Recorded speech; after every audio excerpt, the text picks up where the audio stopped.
சின்ன கோவில் தான், ஆனால் அழகாக இருக்குது. நாகரகத்தோட சூப்பராக இருக்குது.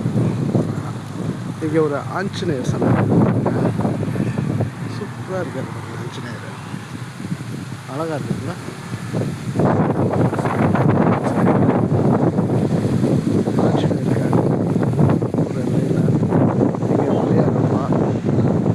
அங்கே வந்து நவகிரகம் கூட காட்டுவோம் பாருங்களா, சூப்பராக இருக்கும் நவகிரகம். அந்த கோயிலை அழகாக பராமரிச்சுன்னா நல்லா இருந்திருக்கும். பராமரிக்கிறாங்க. சிவபெருமான் லிங்க திருமணியாக நவகிரகம் சூப்பராக இருக்கு.